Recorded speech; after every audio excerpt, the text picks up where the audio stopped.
That's right. Orange and blue today. And some people thought this would be a quiet Friday. Usually the locker room is quiet. There are very few players who talk on the record Right. on a Friday.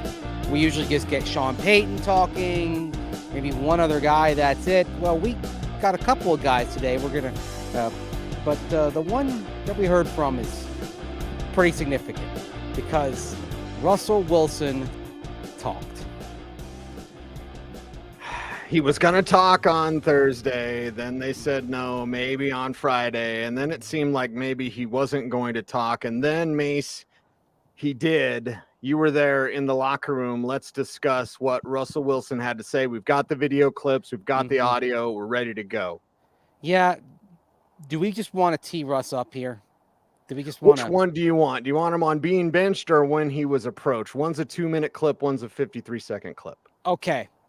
We'll just tee it up here, but I think we probably start with the big clip there because this was earlier in the press conference, and basically, we're asking things like, hey, what happened? I asked Russ how he was informed, what Sean Payton told him. He said, Sean just told me it was number 2. That's it. But then it was obviously going to go to Russell Wilson being asked about what the Broncos asked him to do, whether they asked him to alter the clause in his contract regarding the injury guarantee for the $37 million on the 5th day of the league year. That's his 2025 salary. So here's what he said. Yeah. What can you say about that? Yeah, they just during we beat the Chiefs. They came up to me during the bye week and beginning of the bye week on Monday or Tuesday, and they told me that if I didn't change my contract, my injury guarantee, that I'd be I'd be benched for the rest of the year. And I think we had 9 games left or so. I was definitely disappointed about it, and it was a process throughout the whole week, for a whole bye week, and we just came off beating the Chiefs, played a pretty good game against the Chiefs. We just came off of that, so I was excited, obviously, for us fighting for the playoffs and get on a hot streak, and and then NFLPA and NFL got involved or whatever, I think, but at some point. But I think for me, I came here to play here, to win. I knew it was going to be a process to I signed a 7-year deal to for us to go and play hard, and that's my goal every time I step into the white lines is give everything I have. I want to be here. I want to play here. I want to be able to win here. I want to win championships here. I want to give my all every week, no matter what the circumstances are, no matter what the score is, and I want to be the best teammate and leader that I can be in the midst of it all, and so that's why I was out here at practice every day, and I told Jarrett I'll help him and lead and do whatever it takes and keep the guys going and try to lead the right way. That's all I know. I don't know anything else. I think winning is a habit, mentality wise, focus wise, and the approach, no matter if you're the 1, if you're the 2, no matter what, should never change. And I love this game. I love this team, and I love the teammates that I got too. And I just, it's a disappointing thing for sure. It's definitely been tough on me the past several weeks, knowing it and all that. But at the same time, I love this game and what God's granted me with. Wow. Amazing audio. Yeah. This was as honest and raw as Russ has been, I'd say, since a little over a year ago when he talked on the Friday at the end of the open locker room period when he was told he was going to be sat down for the Cardinals game after he'd had a concussion the previous week, even though he'd passed through the protocol that he wasn't going to play. Right. But yeah, I mean, there's a lot to process here. He admitted negative feelings. Think about that, dude. Think about it. And you see the emotion. You see how much it means to him. This is the guy who always talks about staying neutral. Right. He admitted that there were negative feelings there. He obviously mentioning that they would bench him, that the initial conversation, they would bench him if he did not agree to the alteration. It got me thinking here, and this is purely speculative, But of course, he didn't agree to that. We'll have more on that in a little bit. He didn't agree to it, but you wonder if the Broncos had hit the bye 2-6 rather than 3-5. If they had lost either that Packers game or that Chiefs game or both, if they wouldn't have just benched him right then and there and said, look, all right, you don't accept. Instead, they actually let him play things out, right? At 1-7, you could there could be some justification. He mentioned the NFLPA getting involved, right? Wonder who got him involved, and good for him. Good for him for getting him involved. I mean, this is clearly something that walks the line of what is allowed in this league. Right. Now, I mean, that being said, the NFLPA time after time has been unable to get guaranteed contracts, fully guaranteed contracts, right? Baseball has them, the NBA has them, the NHL has them, the NFL, unless you're talking about Deshaun Watson, does not have, or Kirk Cousins a few years back, does not have fully guaranteed contracts. And so, look, these types of conversations, these happen far more often than anybody realizes with far more players. It's newsworthy right now, obviously, with where things are regarding Russell Wilson. But these things are fairly common in the back and forth process, right? But getting the NFLPA involved, that takes it to another level. That kicked it up a notch. Yes, kicked it up a notch. You see what it means to a Mace. And then when he says for several weeks how hard it was on him, and his eyes were a little bit red, maybe whatever, but like you saw the emotion. I'm sure there's been tears shed. This dude wants to win. It makes him very sympathetic for sure. It does. I mean, no one questions his desire to win. No one questions the competitive fire that he has.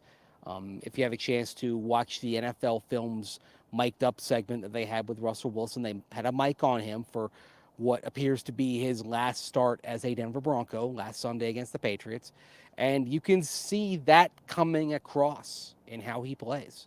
The questions are, how effective can he be as he gets older, and how effective can he be running Sean Payton's offense and doing the types of things that Sean Payton expects from his quarterback? Yeah. Running what Sean wants to run, and then meshing in the fit that wasn't there. Amazing truth from Russell Wilson, because we don't normally get that, Mace. There's a lot to digest in that one. There's a lot. There's a lot to process there. And he put a lot out there. There's a lot to process from the Broncos end of it as well. I mean, probably not even 35 minutes earlier, Sean Payton had said that he wasn't privy to those discussions that went on. He didn't deny that there were discussions with Russell Wilson, but he said he wasn't privy to the details and all that. What do you think of that, Cecil? I think that, and it's interesting because we all have friends everywhere that are releasing what teams are telling them. It's the access game, Mace. We're very honest about that, and it's fine. It's fine for whatever role you have. But when certain media members are releasing certain messages from the team to make the team look good, I was going to ask you, does Sean Payton need some PR here? Because the Ryan Clark note, calling him a thug, which I wouldn't call anybody, but whatever, those were his words. Having Kareem Jackson back that up on Instagram, having Randy Gregory back that up, I think also on Instagram. You need a little PR if you're the Broncos today, especially after these explosive Russell Wilson comments. Yeah, Kareem's trying to walk that back a bit. He mentioned someone that we both know, Zach Stevens at DMVR. He tweeted at him after Zach had pointed out what he'd said, or he'd responded on Instagram. But this is a tough time. The funny thing is, Cease, in terms of like the PR and how it's being viewed outside the walls of the Broncos facility here outside which I sit. I wonder if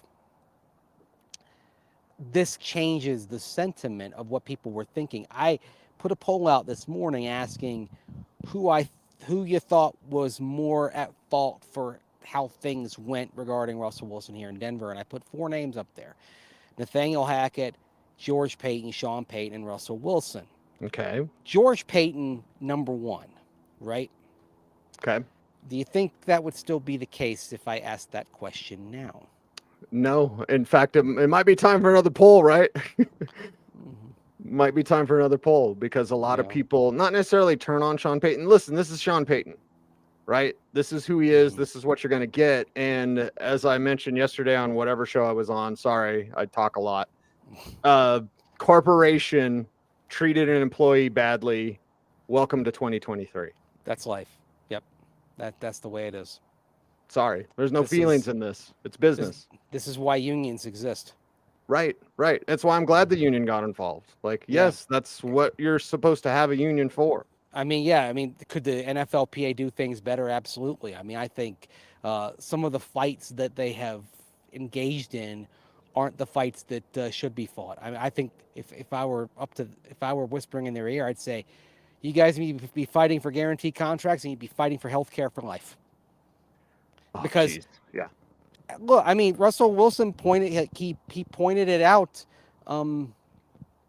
today. He's not giving up that injury guarantee. No. Why should he? It's a physical game, and he plays a physical brand of football. He takes off and runs. I mean, last year he had the injury against the Chargers that kept him out against the Jets. He had the concussion, right? I mean, no one in their right mind is going to alter that guarantee, right? How many times do we see him take a big hit this year, dude? Like, he could have changed his play, right? He could have almost intentionally played more reckless, and he did not. Well, the Detroit game, I mean, it's not just when you take off and run. Sometimes when you're standing there, you don't feel the rush, and boom, you get plowed, right? I mean, when he got hit against Detroit, as I'm looking at the play develop and Detroit returned the ball, I have to admit, I took my binoculars, went back upfield just to see how Russell Wilson was, because he got knocked in the next week on that hit. I was just hoping he was okay, right? I mean, so yeah, no one's going to give that up. No one in their right mind should give up an injury guarantee or alter it in any way to serve the whims of the team. I mean, I'll say this on the business perspective: the Broncos are within their rights to ask him to do that. Yes. Russell Wilson is perfectly within his rights to say, not just no, but hell no. Almost daring you. I dare you to bench me. And now with 2 games left ahead. But why is he the number 2, dude? We talked about that this morning on the air. Like, why is he the number 2? I don't want him to get hurt. I want him to have great success somewhere else. And I want Sean Payton to find his guy. But like, why is he the number 2, dude? Don't get it. I don't get it.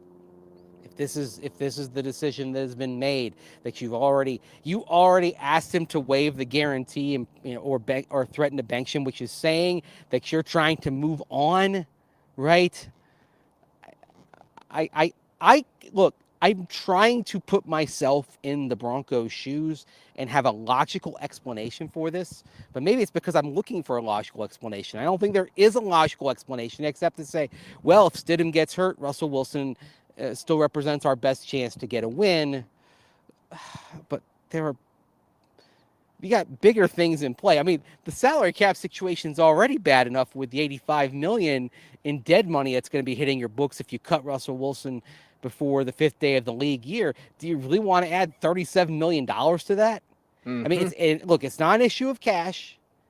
This ownership, this organization, it's not none of this is a cash issue. This is all a cap issue because you have that limitation on what you can spend over time. My mind's wrapped around the football gods. And yes, karma exists. Like, you're tempting the football gods. And we want Stidham to stay healthy forever, but like, if Wilson gets in there, you're tempting the football gods who you have not made happy with the way you have treated Russell Wilson. Yeah. You don't want to anger the football gods. The football gods. I mean, imagine if Stidham goes down the first possession. on Sunday. Oh, like it's Aaron not Rodgers. funny. It's not Rodgers funny. Was Rodgers 4 plays in? I Was it believe like so. that? Yeah. It's not funny, but No, I mean, no. because we're talking about an injury to it. And look, for Jarrett Stidham, this is the opportunity of a lifetime, right? I mean, Right. if he stays healthy here, he's got 2 games to make a case that he can be at least competing to be the Broncos starter in 2024. Right. And it's no surprise that Russ says in the first clip, and we got to play the second clip too, but in the first clip, he says, I told Jarrett I'd help him. Of course, yes, Russell Wilson would. He's not Joe Flacco. That's not my job. No, look, we can say a lot of things about Russell Wilson. We can say that at a lot of his press conferences, he doesn't, he sounds too detached from his own humanity, right? We can talk about his play and go into the advanced metrics that show the underlying issues with his play over the last couple of years. But the one thing that is true is that he is a good and decent human being. And as a good and decent human being, and as a good teammate, he's going to be there for Jarrett Stidham, supporting him. It's funny. I was asked earlier this week. I mean, how do you think Russ is going to handle being a backup? You think he's just not going to? He's going to pout and not say anything? I said no. I think he'll absolutely support Jarrett Stidham. He'll be providing counsel when it's time to sit on the bench and go over the previous series. You're going to see Stidham. You're going to see Davis Webb, the quarterback coach, and you're going to see Russell Wilson. They're all going to be together, kind of putting their heads together, figuring out what to do on the next series, and disseminating what they just saw out there. Right. Right. This Russell Wilson will be completely professional and do the right thing in how he goes about being a backup quarterback on Sunday. I have no doubt. Well, let's play the second clip. This is Russell Wilson essentially talking about what it feels like now being benched. Here we go. That beautiful bean footage. I didn't know if they were, they definitely, told me I was going to be benched, and all that. But I didn't, that whole bye week, I didn't know what was going to end up being the case. I was going to be ready to play. I wanted to go to Buffalo and beat Buffalo. And if that was going to be the case, I just, I wasn't gonna remove and do injury guarantee, like take away injury. This game's such a physical game. I've played 12 years and all that. That matters to me. But at the end of the day, I think more than anything else, like I said, I want to be able to play. I want to be able to help this team win. I want to be able to do whatever it takes.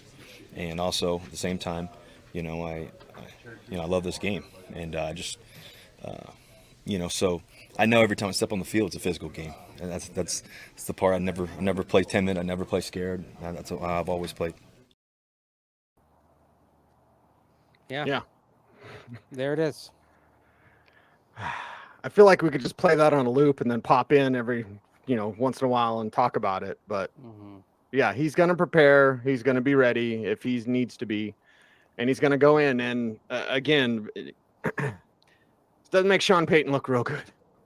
No. But this is a cruel-ass business, this pro football. It's lucrative for a great many people, but it's cruel. And, it was being talked about in the locker room today. I mean, the Turk came for Tom Brady in New England, right? Told him his services were no longer wanted.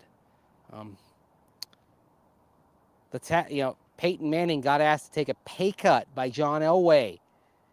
To Peyton's credit, he earned it back. He got it back. Because they won the Super Bowl. The only way he would earn all of it back was by winning the freaking Super Bowl, and he did. And he had to push because he was getting ready with Jordan Taylor in that building you're next to, and he went up and I can't make the signal, but he gave a hand signal. He gave the double bird. Yes, the double bird to Gary Kubiak or whoever was watching. To let him know he was ready to return. And then he returned as a backup to Brock Osweiler. And he was a pro about being a backup for that first half and part of the third quarter.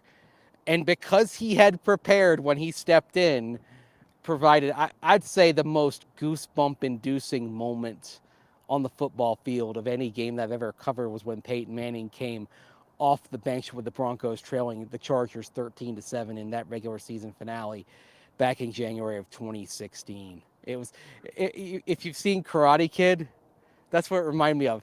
Daniel LaRusso's going to fight. Daniel LaRusso's going to fight. Like Peyton Manning's going to play. Oh, gosh. I mean, that's the thing. It's from a Hollywood script, right? Mm-hmm. Yeah, there's the plot twist.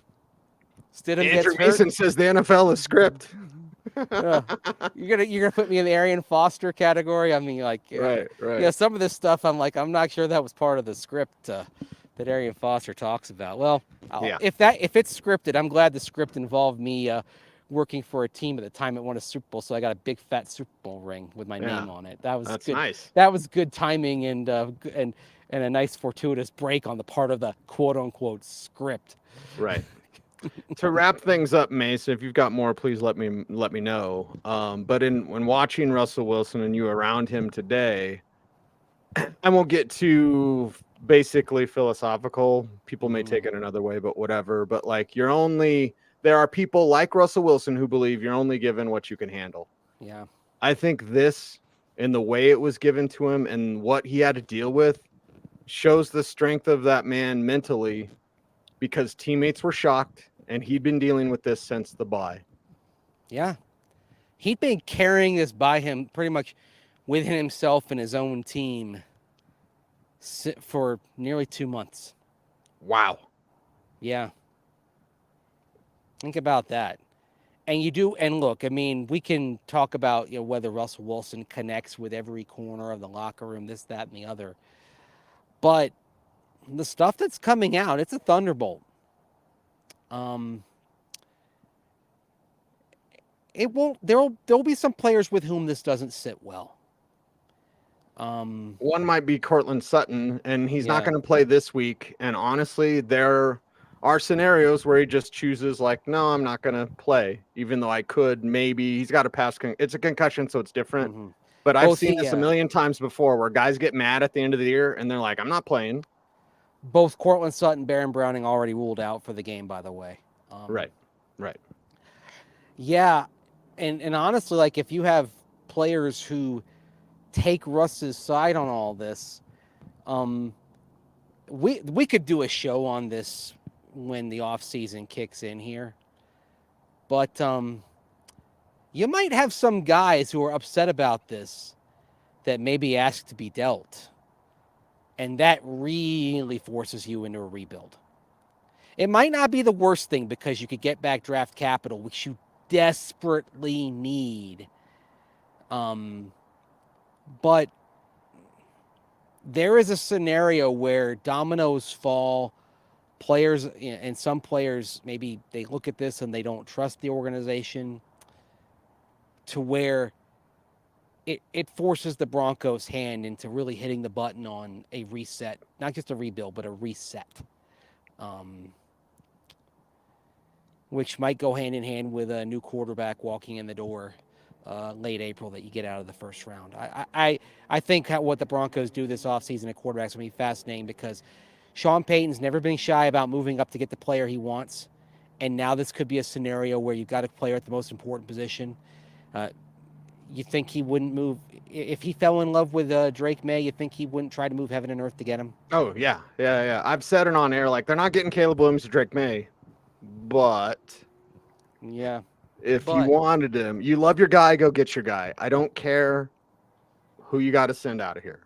That's the bottom line. And Sean Payton's draft history is, if he loves a guy, he's going to try to get that player. That there's a reason why during Sean Payton's time with the Saints had fewer draft picks than anybody else. There were two reasons for this. Number one, they almost never went into the compensatory pool because they were signing free agents. But number two, it was because they loved them some trade ups. We saw it with Riley Moss last April. They love to move up and get one guy, and they'll sacrifice future assets to do it. So that's why, and maybe realistically, you're not talking about Drake May. Maybe there just aren't enough assets to get him. But if they love Jaden Daniels, and Jaden Daniels is a top 5 quarterback, then they would find a way to make Jaden Daniels a Denver Bronco. I'm convinced of that. Mace, a programming note for everybody. We had a different show planned today. So thanks to Yes. Andrew Mason.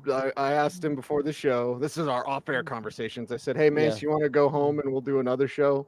Yeah. So we will have a bonus orange and blue today for you, maybe tomorrow, but it'll be recorded today about the game plan, about playing the Chargers, about what the defense can do, about what what VJ is thinking. We got Jonathan Cooper audio. Like, we're there for our people, Mace. About all the players aren't going to be playing in this game. My goodness. I mean, it's no Keenan Allen, no Joey Bosa, no Joshua Palmer for the Chargers. Obviously, no Justin Herbert. I mean, these are two teams that personnel-wise, Chargers probably have both hands tied behind their backs. Broncos may have one hand tied behind their back without their leader in touchdowns and without Baron Browning. But we'll dive more into that on Saturday. So please join us and like, comment, share, subscribe. Hit the notification bell so you never miss a vid, including Saturday's video where we're going to break down the game. If you care about the game, we're here for you to break it all down on Orange and Blue today. How was that? Did I do well?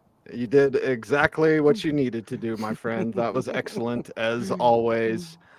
We love you guys. We appreciate you very much. It's an interesting time in Broncos country. We'll be here for you. Again, we got our game plan show coming out on Saturday. That's on YouTube, so check it out. He's Mace. Follow him on all the socials at Mace Denver. I'm at Cecil Lammey. OBT is a BFD. We appreciate you. Thanks for watching. Stay tuned. And as always, please stay frosty.